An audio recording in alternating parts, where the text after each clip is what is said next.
guys, welcome to HipHughes History. The 2014 Winter Olympics is gearing up to get started in Sochi, Russia, and I'm betting you don't know too much about Sochi, Russia. So I thought we'd take just a few minutes to take a look at the basics and really to look at maybe three things that are on the minds of most people that are a little bit hesitant, a little bit worried about what's going to happen. So before you watch the Olympics, watch this video. Here we go, giddy up for the learning.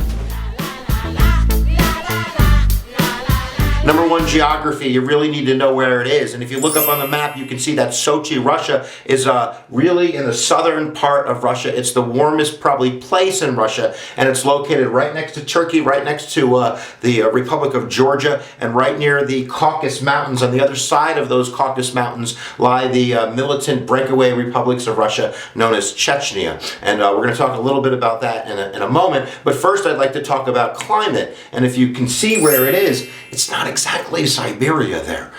So having the Winter Olympics on the Russian port city on the Black Sea of Sochi, I don't know. The average temperature at night, I believe, is 37 degrees. And even though the outdoor events will be held in the southern Caucasus Mountains, it's known to rain there in the winter. So depending on the weather, that could be something that we're going to want to watch out for. I could be some water skiing rather than some snow skiing going on.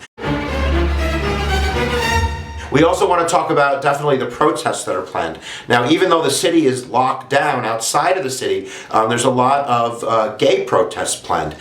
In 2013, Russia passed a law, an anti-gay propaganda law, that is meant to, I guess, save the children from the gay propagandists, but it basically outlaws being gay in public. So that's upset many Western countries in the world, and there's Russian gay protests planned, and there's probably outsiders that are coming into that country with planned protests.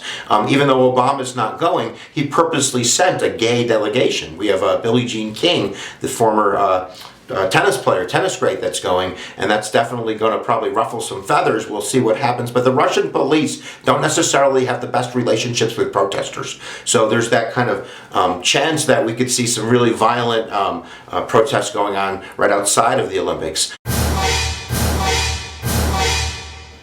Right across those mountains, guys, lies the breakaway militant republics of Chechnya.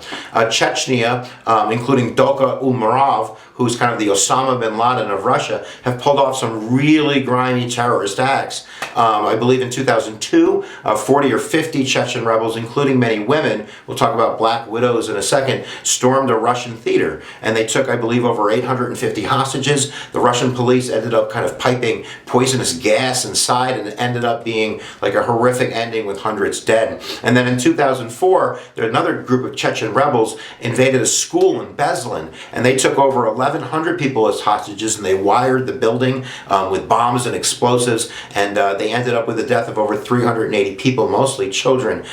And there's also reports that black widows, a black widow is a wife of a deceased Chechen fighter. Her name is Rozana Ibragimova. She's 22.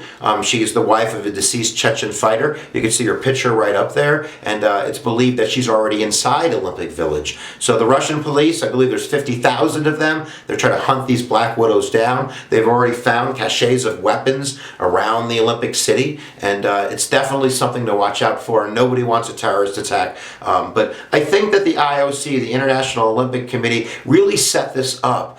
You have on one side Putin, who's a totalitarian, strong, nationalistic Russian leader with former KGB ties that has something to prove. So giving him the Olympics is, in a sense, kind of cray-cray. But you're also giving a platform for the terrorists. They knew where this location was. So in a sense, you're kind of setting up this mono v mono situation where both sides want to prove themselves. And that's probably not the best focus for any type of athletic event, never mind it being the Olympics. We all want to see the Olympics go off well. These are athletes that have trained their whole lives to be there. But here we are talking about weather and protests and terrorism. But I'm glad that you know, because you're better off smarter than you are dumber.